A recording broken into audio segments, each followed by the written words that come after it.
पंथा प्रेम न जानई, भूली फिरे गवार।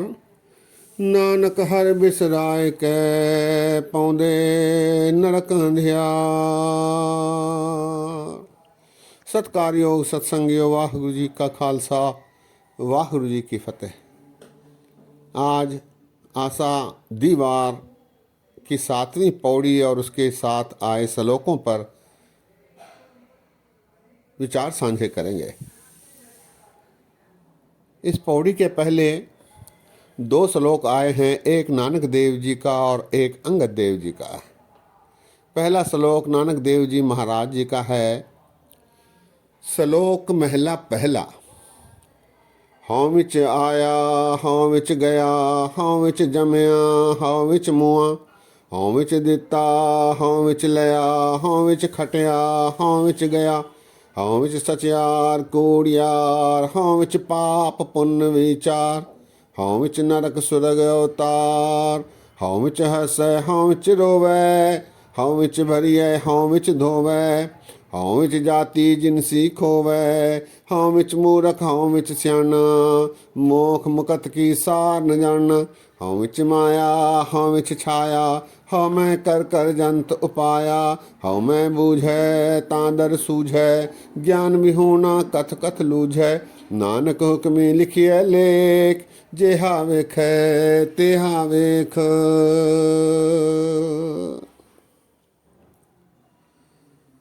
इस श्लोक में गुरु नानक देव जी महाराज ने हौमे के बारे अपने विचार रखे हैं। सत्संगियों, 5 विकारों में सबसे भयंकर विकार अहंकार है। काम, क्रोध, लोभ, मोह जीवन के साथ ही समाप्त हो जाते हैं, लेकिन अहंकार ऐसा भयंकर रोग है, विकार है, जो जीवन के साथ समाप्त नहीं होता। वो निरंतर चलता रहता है जब तक उसके अहं की तुष्टि नहीं होती या फिर परमात्मा की कृपा नहीं होती। वो इस अहंकार के वश होकर इस संसार में भटकता रहता है, आता जाता रहता है। इसी का विश्लेषण महाराज ने इस श्लोक में किया है। महाराज कहते हैं, हौं विच आया, हौं विच गया। पहली पंक्ति में ही महाराज ने दर्शा दिया है कि मनुष्य अहंकार की तुष्टि के लिए, अपने अहंकार के लिए इस संसार में बार बार आता जाता रहता है। हौं विच आया, हौं विच गया, हौं विच जमिया, हौं विच मुआ। जन्मता है, मरता है। हौं विच दिता, हौं विच लया। अहंकार की तुष्टि के लिए अपने अहं के वश होकर वो देता भी है और छीन भी लेता है। हौं विच दिता, हौं विच लया, हौं विच खटिया, हौं विच गया।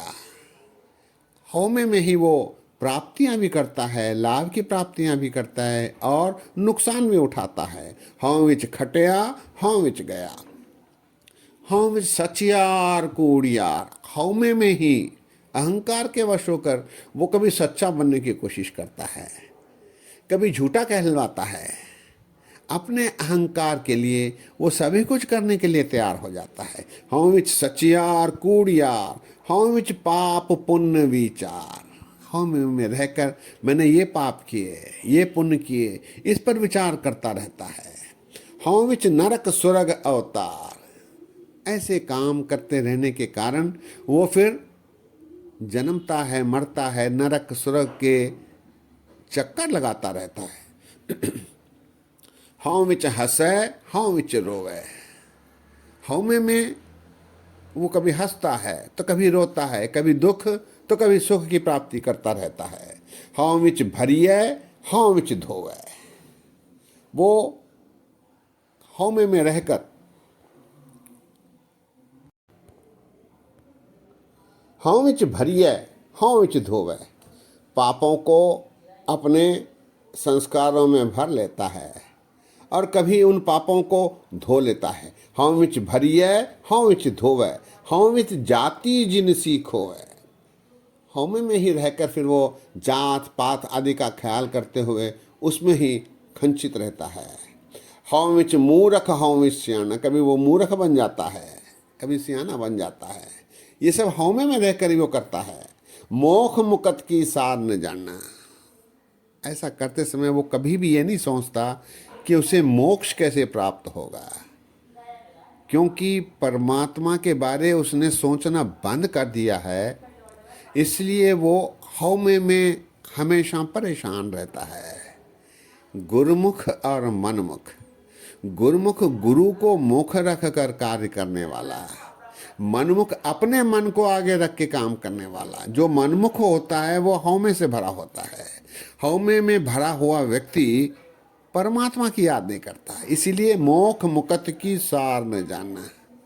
हौम विच माया हौम विच छाया, हौमे की माया में और उसी की छाया में वो हमेशा व्यस्त रहता है। हौमे कर कर जंत उपाया, ये जो जीव हैं हौमे के वश होकर बार बार संसार में आते रहते हैं और जाते रहते हैं। हौमे कर कर जंतु पाया, हौमे की वजह से फिर उसे संसार में आना पड़ता है। फिर उस संसार से जाकर फिर वो आता है, उसका आवागमन चलता ही रहता है। हौमे बूझे तां दर सूझे, हौमे को बूझने पर ही दर की सूझ होती है, परमात्मा के दर की। हौमे बूझने के लिए ही कबीरदास जी कहते हैं, माया तजी तक क्या भया, मान न तजिया जाए, मान मुनि मुनिवर गले, मान सभी को खाए।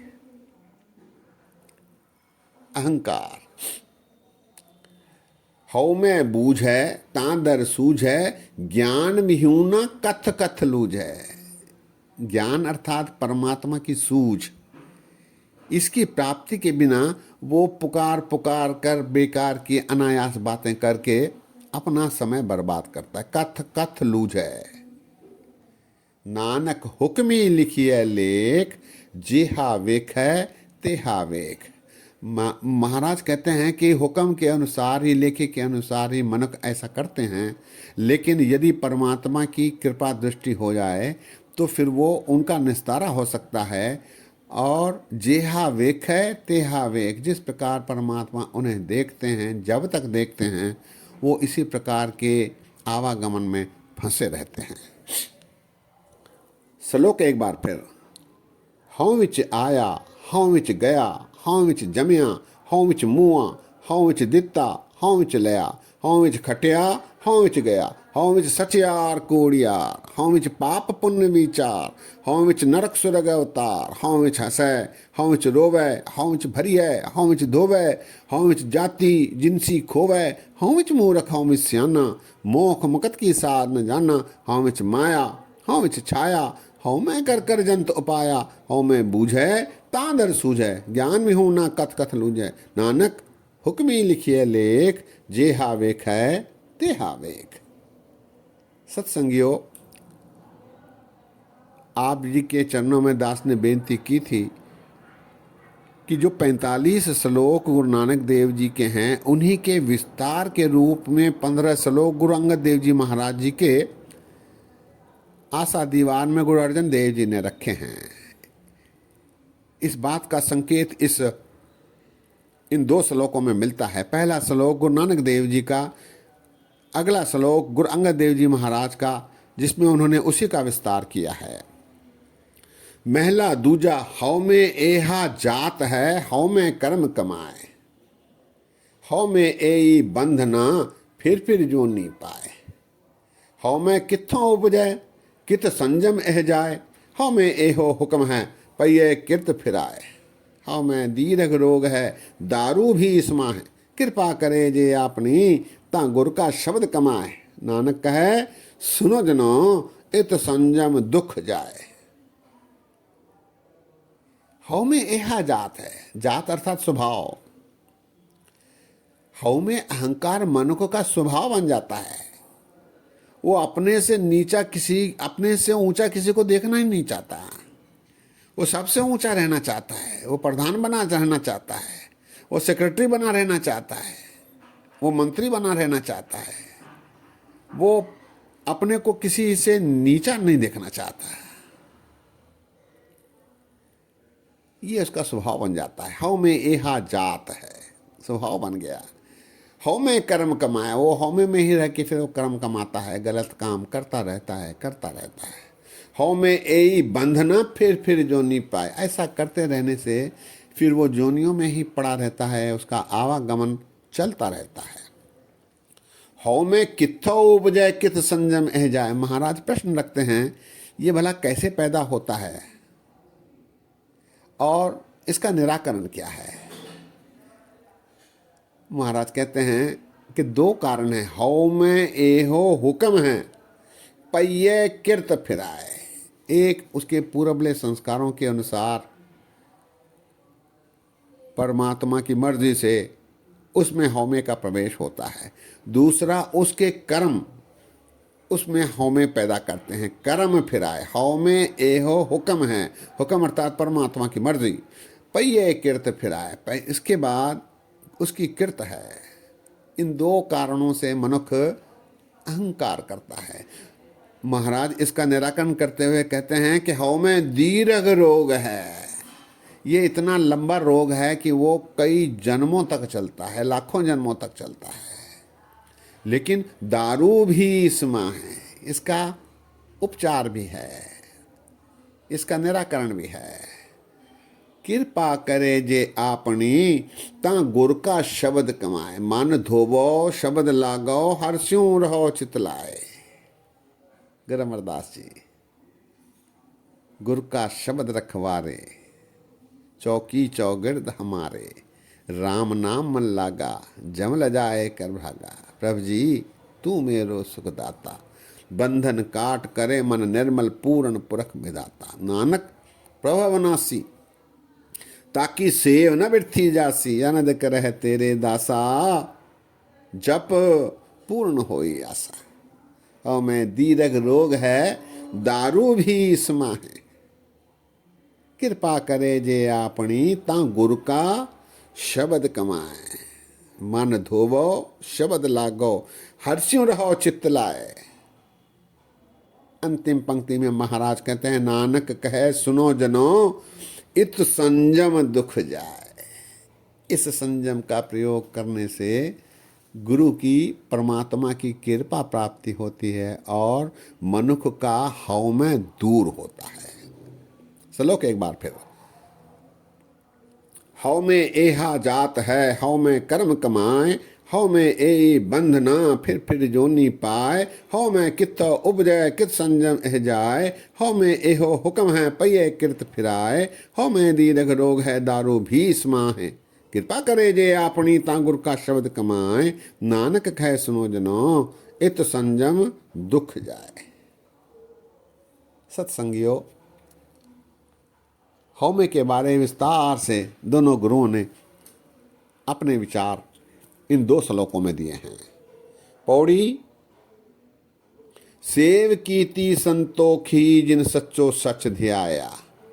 उन्हीं मंदे पैर न रखियो कर सुकृत धर्म कमाया। उन्हें दुनिया तोड़े बंधना अन पानी थोड़ा खाया। तू बख्शीशी अगला नित देवै चढ़े सवाया। वडियाई वड्डा पाया।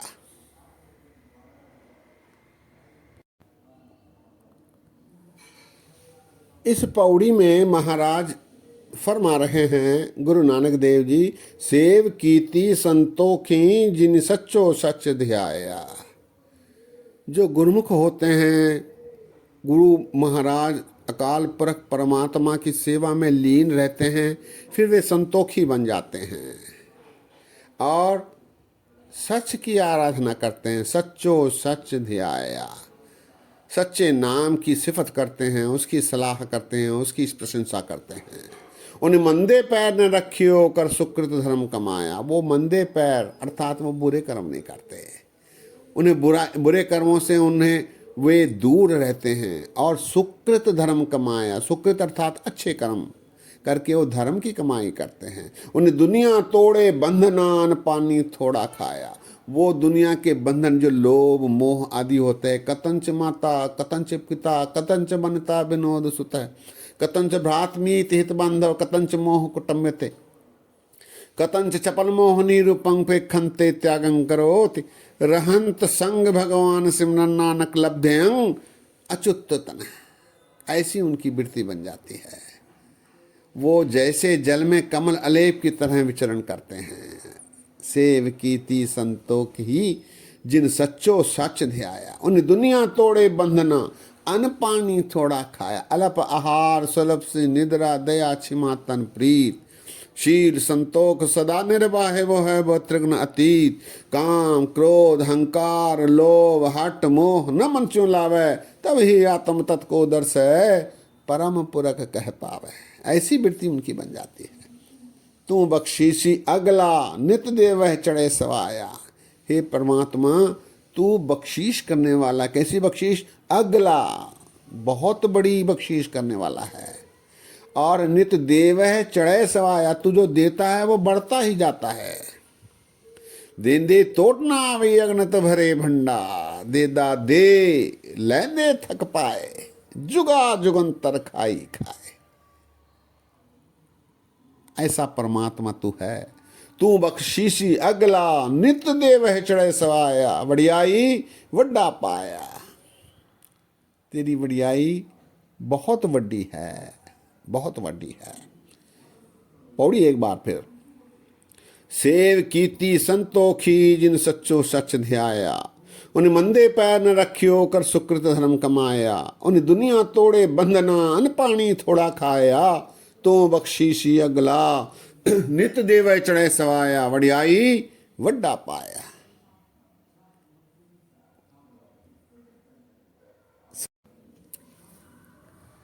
गुरु महाराज ने अहंकार के बारे विस्तार से दोनों गुरुओं ने बख्शीश की है और इसका निराकरण भी दिया है पौड़ी में। पौड़ी में वे कहते हैं कि जो संतोखी होते हैं फिर उनको हमें नहीं लिपटता, उनको हमें तांग नहीं करता। सत्संगियों, आज ही विश्राम है। बोलते समय गलतियां हुई हैं, दास को अनजान जान कर क्षमा बख्शो। इतने वचन प्रवान करो, फतेह सांझी करो। वाह गुरु जी का खालसा, वाह गुरु जी की फतेह।